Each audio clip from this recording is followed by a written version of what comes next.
Chers amis, shalom et bienvenue.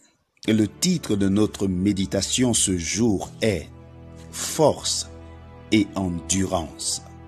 Dans le livre de Deutéronome chapitre 33, le verset 25, il est écrit « Ta chaussure sera de fer et d'airain, et ta force durera autant que tes jours. » Bienvenue alors que nous entrons dans l'étude de la parole de Dieu.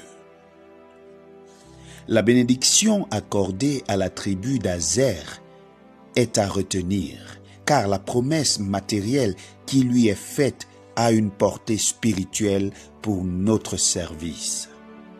Aser est béni dans sa postérité, dans ses relations avec ses frères. Il lui est aussi promis qu'il lavera ses pieds dans l'huile. Et ensuite viennent les promesses de notre test. Une chaussure de fer et de rein. Que signifient les reins? À travers la Bible, ce métal symbolise le jugement sur le mal et l'iniquité. Avant qu'il puisse être question pour nous de posséder la résistance et la force du fer, il nous faut une attitude de jugement à l'égard du mal. Nos pieds de pèlerins et de voyageurs doivent être chaussés d'airain. Que notre marche soit libre, point de compromis ou de faiblesse à l'égard du mal, mais par la grâce de Dieu, soyons obéissants à toute la vérité qui nous est révélée. Ensuite, les soldats de Christ qui le suivent ou qui les conduisent sont chaussés de fer. Dieu nous donne force et endurance afin que nous puissions poursuivre la course avec lui, afin que nous puissions persévérer dans la lutte et parcourir sans fatigue, sans blessure et sans usure aucune le chemin qu'il nous a ouvert en précurseur.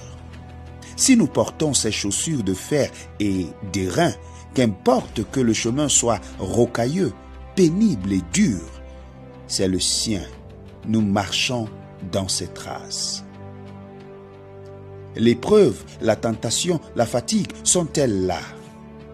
Faisons nôtre cette promesse. Ne nous lassons de surprendre par aucun piège.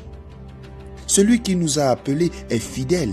Il nous a tracé une route dure, difficile et dangereuse, mais il veut que nous y marchions victorieusement. Ta chaussure sera de fer et n'oublions pas aussi d'airain. Le secret de la victoire, n'est-ce pas l'huile du Saint-Esprit? Quel beau contraste! Il lavera ses pieds dans l'huile. Ta chaussure sera de fer et d'airain, mais tu laveras tes pieds dans l'huile. C'est le Saint-Esprit qui donne la persévérance. C'est le Saint-Esprit qui protège du mal. Et c'est le Saint-Esprit qui rend victorieux.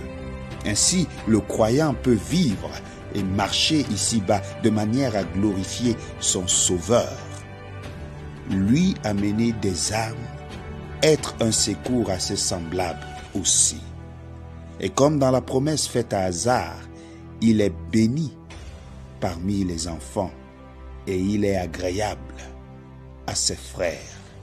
Je te souhaite en ce jour, toi qui m'écoutes, force et endurance. Ne flétris point, ne fléchis point, n'abandonne point, car avec toi, Jésus marche tous les jours. Shalom.